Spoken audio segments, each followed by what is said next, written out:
E após vários dias de angústia, a torcida do Flamengo vive momentos de esperança, com uma sequência de jogos importantes no Maracanã e várias contratações importantes em mente.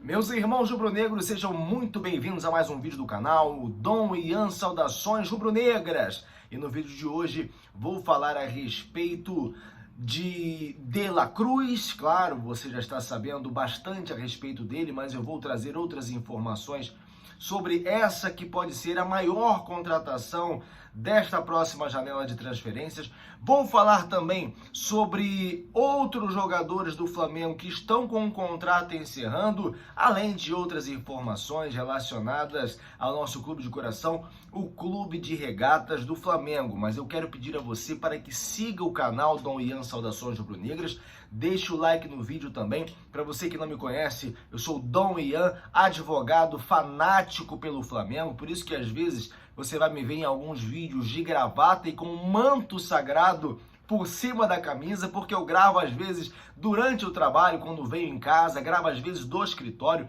O meu canal tem sede aqui em Santa Catarina, longe dos holofotes, longe do centro da informação, que é o Rio de Janeiro, e eu conto muito com o seu apoio. Bom, gente, vamos falar primeiro sobre uma grande aposta do Flamengo para poder subir na tabela do Campeonato Brasileiro. Você sabe que o Flamengo hoje ocupa a 9ª posição, fora do G4, inclusive, e longe da liderança. Poderia ser um cenário diferente se o Flamengo não tivesse perdido partidas bobas.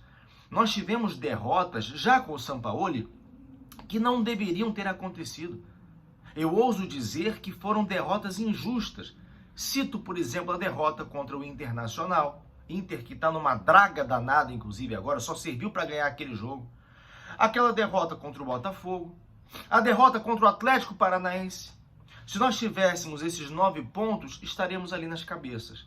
Mas o Flamengo, em razão de tudo que sofreu, e por isso eu comecei esse vídeo falando sobre a angústia da torcida, teve a capacidade anímica, o estado anímico da equipe ficou muito fragilizado. A inteligência emocional dentro das partidas ficou deveramente abatida, prejudicada.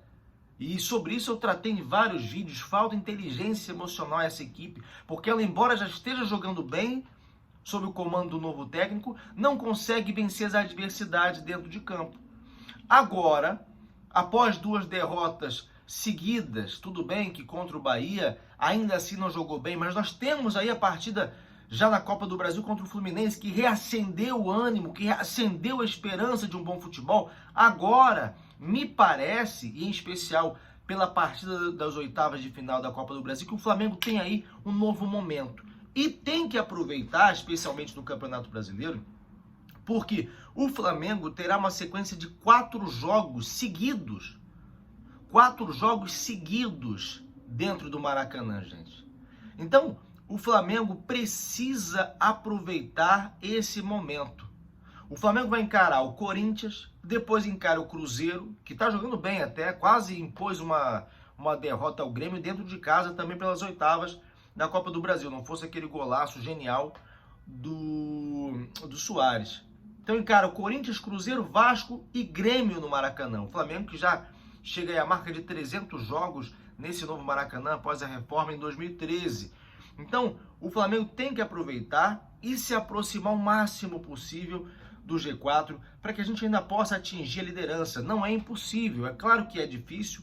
Não acredito que o Botafogo venha se manter lá. A tendência é que o Palmeiras possa assumir, mas hoje um time que pode bater de frente com o Palmeiras, se estiver em boas condições técnicas e mentais principalmente, porque as partidas que o Flamengo perdeu para o Palmeiras foram principalmente por causa de erros individuais, decorrentes da incapacidade mental de se controlar dentro do jogo. E aqui eu nem preciso falar do que aconteceu com o Andreas Pereira e também nos 4 gols que a gente tomou agora na final da Supercopa do Brasil. O Flamengo poderia ter vencido. Então aí, boa sorte aos nossos jogadores. Vamos mudar de assunto.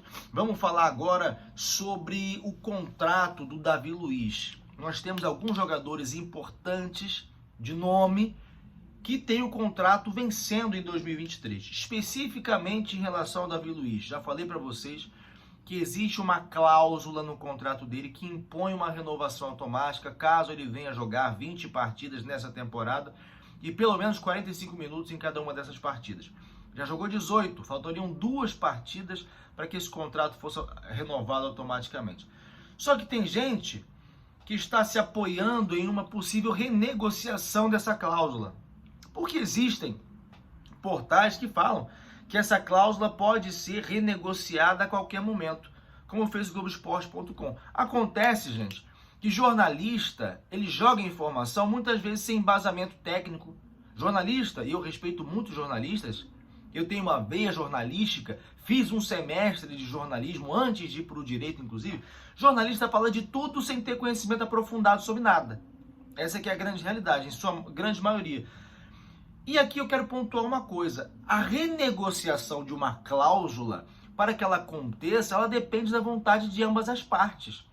Se o Davi Luiz não quiser renovar, ou não quiser renegociar essa cláusula, acabou. O contrato tem que ser cumprido. Pensa comigo. Se eu tenho a possibilidade de entrar em campo em mais 2 jogos unicamente, eu já sou funcionário do clube, eles vão precisar de mim. Mais 2 jogos me garantem 1 ano de contrato. 1 ano de trabalho garantido, de salário garantido, independentemente do que aconteça. Por que raios eu vou dizer, não precisa então aplicar essa cláusula, eu vou para qualquer outro lugar ganhando menos, porque provavelmente um time que vier contratá-lo vai pagar menos de salário. Por que raios o Davi Luiz aceitaria isso? Por amor ao Flamengo? Por respeito ao Flamengo? Por entender que não está vivendo o melhor momento? Gente, é querer contar demais com a benevolência do profissional. Ele é um profissional que tem contas a pagar. Não como a gente, mas ele também tem investimentos, ele também pensa que a carreira dele está acabando. Então, pensem no pior. Pensem que sim, essa cláusula pode ser aplicada dentro em breve. Pior, não, e com todo respeito ao Davi Luiz, mas pior para o clube. Porque poderia enxugar a folha salarial com um salário alto a menos e contratar realmente um zagueiro aí que esteja despontando. Bom, o mesmo se aplica ao Rodrigo Caio. A torcida já está, inclusive, se despedindo dele. E eu li um comentário dentro dos comentários de despedidas que me chamou a atenção. É um comentário pesado, é verdade. Pesado, mas é verdade. É correto o comentário. O Flamengo não pode ser o INSS do Rodrigo Caio. É pesado. E com todo respeito ao que ele fez. Mas é a realidade. Os jogadores que estão no Flamengo e que provavelmente poderão ter os contratos renovados, têm de ter os contratos renovados não pelo nome, mas pelo que eles podem entregar.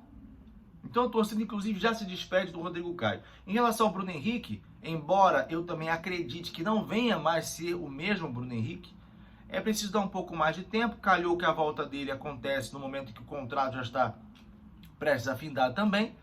Ele teve menos tempo que o Rodrigo Caio para poder mostrar o trabalho, a evolução após a lesão. Então aí parece que o Flamengo vai dar mais 1 ano de contrato ao Bruno Henrique. Mas claro, corre o risco de passar o que está passando, por exemplo, com o Felipe Luiz também. Então nós temos que ponderar muito bem, o 3º vídeo que eu falo a respeito disso. Bom, gente, De La Cruz aí pode ser a maior contratação da janela. Existe interesse do atleta, do staff do atleta, ele quer continuar na América do Sul, mas vê no Flamengo potencial para continuar brigando por títulos e estar na vitrine. E aí eu vejo algumas pessoas se perguntando, vale a pena dar 10 milhões de euros ao De La Cruz? Eu só vou lembrar uma coisa, há pouco tempo atrás nós quase demos 10 milhões de euros para pegar o Ângelo do Santos, que não mostrou nada até agora. Em determinado momento, se cogitava a possibilidade de dar 10 milhões de euros mais o Marinho. Embora o Marinho não esteja jogando bem, meu amigo, olha a quantidade de dinheiro, transforma o Marinho em dinheiro, que nós íamos dar ao Santos pelo Ângelo. Então, sob esse viés, sim, vale muito a pena para um jogador de 25, 26 anos que já mostrou resultado no River. Estava, inclusive, naquela final em que ganhamos dele, a duras penas, na final da Libertadores de 2019. Existe aí uma multa contratual de mais de 100 milhões de reais, e aí realmente ficaria inviável, não concordaria em despender esse valor para contratar o De La Cruz, seria melhor então contratar um outro jogador, né, com uma bagagem ainda maior, né? Mas aparentemente o River quer aí cerca de 10, 11 milhões de reais, e o Flamengo estaria disposto a isso. O Flamengo é um dos poucos clubes aqui da América do Sul que teriam essa capacidade de contratação semelhante a uma equipe da Europa. Então, sim, ele pode chegar aí. Agora, eu acho complicado as pessoas utilizarem o termo finalmente o reserva do De Arrascaeta. Você não pode tratar um jogador desse como reserva. E nem acho que isso cairia bem para ele e para o staff dele ouvir esse tipo de declaração. Chegar com status de reserva, um cara que é titular absoluto do River, que ganhou muito nos últimos anos também, não me parece. Não me parece também que qualquer jogador do Flamengo tenha que ter posição já carimbada. O De Arrascaeta não consegue completar um jogo e veio muito mal nesse começo do ano. Então, sem essa de que é o reserva do De Arrascaeta, muito menos do Everton Ribeiro. Sendo que hoje o Everton Ribeiro, inclusive, figura como reserva muitas vezes. Eu acho que a gente tem que ter cuidado com esse tipo de colocação, até para não atrapalhar o interesse do jogador em vir para o Flamengo. Outro que pode pintar é o Matheus Henrique, ex-Grêmio, está no Sassuolo, embora o empresário dele tenha a ideia de que ele possa renovar ou jogar em outro, ou melhor, jogar em outro clube ali mesmo da Itália, da Europa, ele tem contrato até 2026. O jogador já mostrou interesse em voltar para o Brasil, o Flamengo teria a carta principal para isso aí, né? Ele gostaria de jogar no Flamengo. Bom, gente, que Deus nos livre do mal, da inveja alheia. Isso aqui é Flamengo. Saudações rubro-negras. Deus nos defenda. Flamengo. Próximo jogo contra o Corinthians amanhã, 16 horas. E nós vamos fazer conteúdo até lá. Siga o canal, deixa o like no vídeo. Saudações rubro-negras. Vejo vocês no próximo.